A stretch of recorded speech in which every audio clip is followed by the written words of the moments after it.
Así que en mi pedido, el que va a volver a Puerto Montt, en un rato más estaremos en Puerto Montt cumpliendo la promesa, así como ahora la estamos cumpliendo con ustedes. Cumplir con un plan trienal 2003-2005. Esa era la promesa del entonces presidente de la República, Ricardo Lagos. Pero el camino a la modernización del transporte no llegó a concretarse de tal forma. Trenes y estaciones abandonadas, producto de una inversión millonaria que no dio frutos. Motivó una doble investigación en el área penal. Causa en el que 3 ejecutivos de la empresa de ferrocarriles del Estado fueron acusados del delito de fraude al fisco.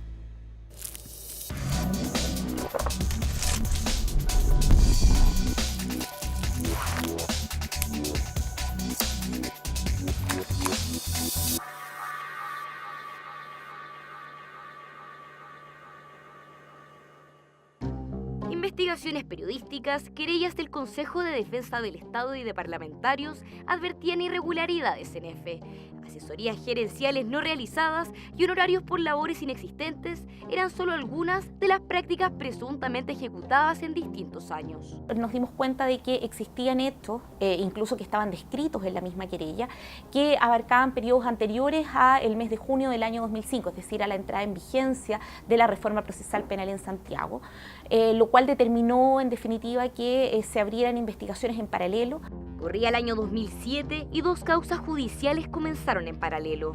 Por una parte, el ministro de la Corte de Apelaciones de Santiago, Omar Astudillo, fue designado en el antiguo sistema del crimen para investigar la causa relativa a ilícitos supuestamente perpetrados en fechas previas a la reforma procesal penal y, a su vez, el Ministerio Público abordaba los hechos que habrían sucedido después de la implementación de la reforma.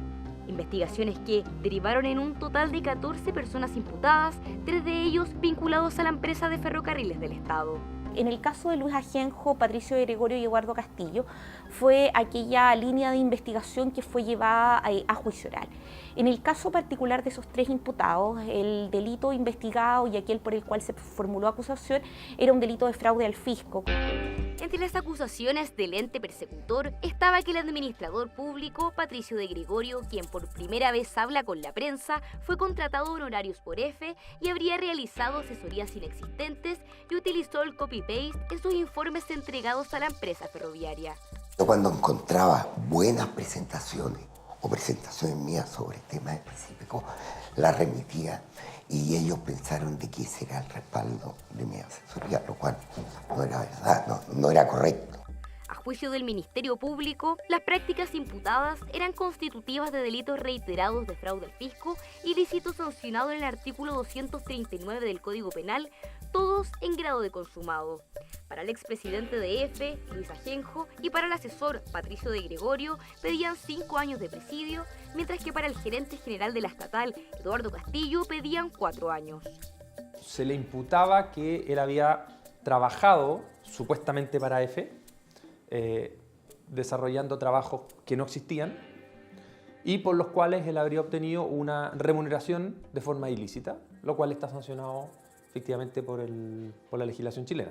Tras casi 3 años de investigación del Ministerio Público, en diciembre de 2009, el Cuarto Tribunal de Juicio Oral en lo Penal de Santiago, de fallo unánime, estimó que las pruebas presentadas por los persecutores penales no fueron suficientes para acreditar el ilícito. La verdad es que el tribunal no pudo tener esa convicción. De hecho, al testigo principal, el gerente de administración, lo tuvimos aquí y ese testigo no pudo decir que había recibido una orden, una instrucción del presidente para contratar a esa persona. Se interpusieron diversos recursos de nulidad y en el año 2010 la Corte de Apelaciones de Santiago ratificó el fallo de primera instancia.